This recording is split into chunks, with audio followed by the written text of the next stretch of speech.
Imagine this. You open your bank app one morning and next to your balance is a timer, counting down. In 90 days, your money will vanish unless you spend it. Not stolen, not taxed, expired. It sounds dystopian, but the idea isn't new. Economists have dreamed and feared the concept of expiring money for over a century. A currency designed not to be hoarded, but to move. A system where saving is punished, spending is rewarded, and every dollar carries a built-in deadline. In theory, it's genius. Economies slow down when people stop spending. Recessions begin when money freezes in the hands of the cautious. So what if cash couldn't sit still? What if every bill, every coin, every digital token came with an expiration date, forcing circulation, forcing growth? It's the ultimate government tool, a cure for stagnation. You'd never have recessions caused by hoarding. People would buy, invest, and consume before their balance faded to zero. Demand would surge, production would follow, and GDP would soar. On paper, it's perfect. But underneath the perfection lies something unnerving. The expiration date turns money into time, and whoever controls the timer controls life itself. If cash can vanish by design, then so can freedom. Saving for the future becomes impossible. Retirement, inheritance, even the concept of wealth, all dissolve into countdowns. The idea has already been tested in fragments. In 1932, during the Great Depression, the Austrian town of Virgil issued stamp scrip, local money that lost value unless restamped monthly. Spending skyrocketed. The economy revived. And when central banks saw the experiment's success, they shut it down immediately. Because money that decays challenges power. It shifts control from those who store value to those who move it. A world with expiring money wouldn't look like capitalism or communism. It would look like something entirely new. An economy that runs not on greed or scarcity, but on urgency. Money would no longer mean security. It would mean motion. And once money starts ticking, so does everything else. Every crisis has the same villain, fear. When people are afraid, they stop spending. They save. They hold on to their money, waiting for safety to return. But in a system built on endless motion, saving is rebellion. That's why economists have long dreamed of defeating it, of waging a war on hoarding. In an economy where money expires, that war would finally be won. The logic is seductive. If people are forced to spend, demand never dies. No one hides cash under a mattress. No corporation hoards profits. Every coin flows back into circulation, feeding jobs, wages, and taxes. Growth becomes permanent, not cyclical. To policymakers, it's paradise. Central banks could program digital currency to decay, 1% per month, maybe more, ensuring velocity without printing a single new dollar. Inflation would become a feature, not a flaw. Stagnation would become impossible. But there's a darker truth hidden beneath the math. Saving is not just economic behavior. It's human instinct. It's how we prepare for the unknown, how we build families and protect futures. When money expires, that instinct is outlawed. Security becomes impossible. And with that, the balance of power shifts entirely to the state. A government could stimulate the economy by shortening expiration dates, or punish dissent by erasing balances faster. Financial independence, the foundation of freedom, would evaporate into policy. History has flirted with this before.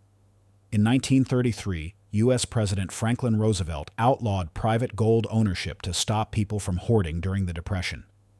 In China today, the digital yuan can be programmed to expire, an experiment in economic obedience disguised as innovation. The war on hoarding is a war on stillness.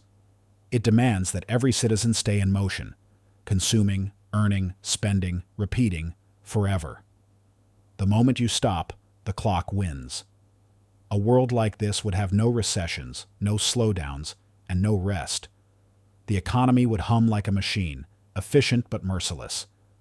And in the name of progress, the most human of all instincts, to save, would be replaced by the most mechanical one, to spend before you vanish. Because in a world where money dies, stillness is the new sin. Wealth has always meant one thing: permanence. It's the promise that effort today will buy security tomorrow. The farmer saves grain for winter. The worker saves wages for age. The empire saves gold for war. Civilization itself is built on the ability to store value. But what happens when value starts to rot? In a world where money expires, wealth can no longer accumulate. The rich can't hoard, the poor can't aspire, and the future becomes something no one can afford to own. Every dollar becomes perishable. Every fortune has a shelf life. The consequences would be revolutionary. Savings accounts would disappear. Investments would become races against time. The stock market, a machine for deferring gratification, would collapse under the weight of its own deadlines.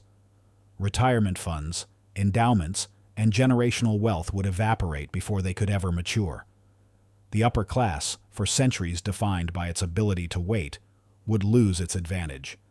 Patience would no longer be profitable. The billionaire and the beggar would face the same ticking clock. For the first time in history, equality wouldn't come through redistribution. It would come through decay. But equality born of entropy is not justice. When money can't survive, power finds new forms.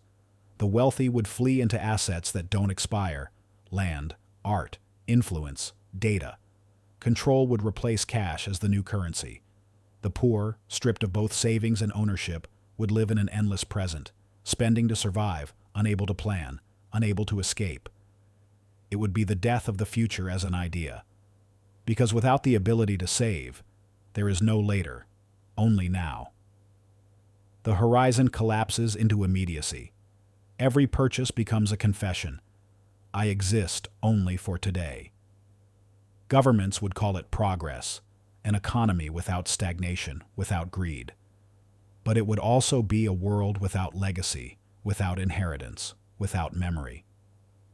When money can't live beyond you, neither can your story. And maybe that's the real cost of expiring currency.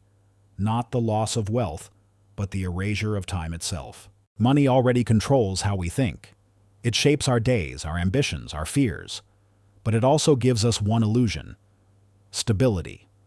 The idea that we can pause, save, and plan. Take that away, and something fundamental inside us begins to unravel. In a world where money expires, every decision becomes a countdown. Each purchase carries the weight of urgency. The act of spending shifts from choice to compulsion. You wouldn't buy because you want something. You'd buy because your balance is dying. Every day would whisper the same threat: use it or lose it. That kind of pressure rewires the brain. Studies show that scarcity already reduces our capacity for long-term thinking. People living paycheck to paycheck aren't less disciplined. They're trapped in survival mode. Expiring currency would universalize that feeling. Everyone, rich or poor, would live inside the same tunnel of urgency, where tomorrow feels irrelevant and now is all that matters. Governments would frame it as stimulation. Economists would call it velocity. But to the human mind, it would feel like panic disguised as productivity. The dopamine rush of constant spending would mimic reward, but leave behind emptiness, a civilization of consumers chasing their next expiration date. And with that comes a new kind of fear, not of poverty, but of stillness. People would measure their worth not by what they have, but by how fast they can convert it into action. Life would become a treadmill of temporary comfort, running toward an ever-resetting zero. Even morality would bend. Saving for a child's future, caring for elders, donating to causes. All these acts depend on deferring pleasure. When money can't wait, empathy starts to fade. Society would become impulsive, impatient, and emotionally brittle. A global culture built on countdown clocks. It's easy to imagine the numbers, but harder to imagine the silence. The moment you open your wallet and hear it ticking. Because when money expires, it's not just wealth that dies. It's patience. It's hope. It's the very idea that tomorrow could be better than today. The moment money begins to expire, the world stops making sense. Finance runs on time, interest rates, bond yields, long-term investments. When money dies, time itself is broken. The foundations of banking, trade, and power begin to tremble. The first collapse would hit the financial markets. Bonds, which exist to promise future payment, would vanish overnight.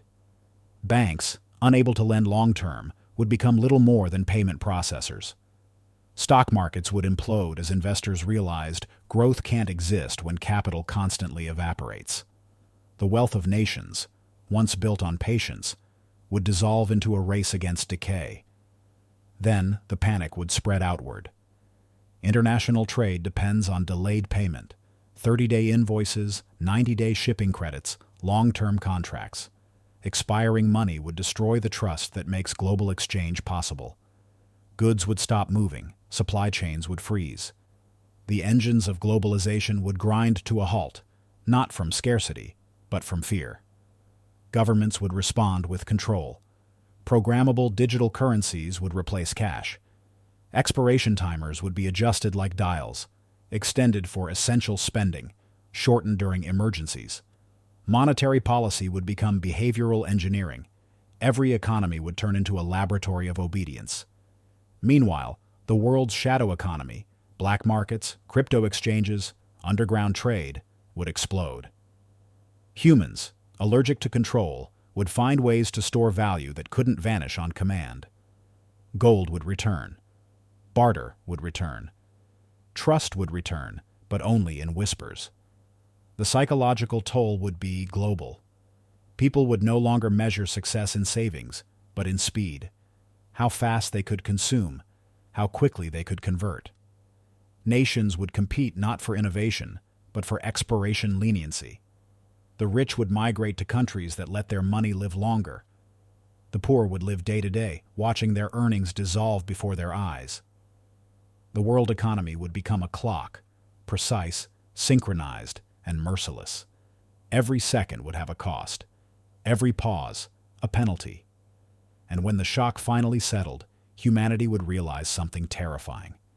The economy hadn't been destroyed by greed or scarcity. It had been destroyed by time. Because when money expires, the future expires with it. When money begins to die, time takes its place. In a world where every dollar expires, the only value left is the moment you spend it. The clock becomes the new central bank. Every decision, every meal, every purchase, every heartbeat is a transaction against time itself. At first, people might adapt. They'd measure wealth not by how much they own, but by how long they can delay the inevitable. Expiring money turns existence into a countdown, a society of renters living inside their own wallets. But slowly, something deeper would shift. If nothing lasts, then neither does greed. The world would become allergic to permanence. Paradoxically, that could be liberation. Without the ability to hoard, the logic of endless accumulation collapses. Billionaires vanish, empires dissolve, monopolies crumble. Value becomes human again, not in what you store, but in what you create. A farmer's food, an artist's song, a teacher's lesson, all would become currencies that never expire because they exist in motion, not in vaults. But utopias are fragile. Even if wealth resets, inequality would mutate. The powerful would trade not in money, but in minutes, control over how long things last. The timer itself would become the commodity. A banker might not own your cash, but he could own your tomorrow. And yet, buried inside that fear lies the oldest truth of economics. Time has always been the real currency. We spend our hours earning paper, our years chasing numbers, our lives believing value can outlive us. The expiration of money only reveals what was always there. Everything ends, and that's what gives it meaning. Maybe the real revolution isn't financial, but spiritual. A world where money dies forces us to ask what shouldn't. Love, purpose, creation, memory. When coins dissolve and accounts reset, the only wealth left is what we've done with our time. Because in the end, the future isn't something you can save. It's something you spend. Every second, every day, until your balance runs out. And when that happens, for the first time in history, humanity will finally understand what money was trying to teach us all along. That time was the currency, from the very beginning.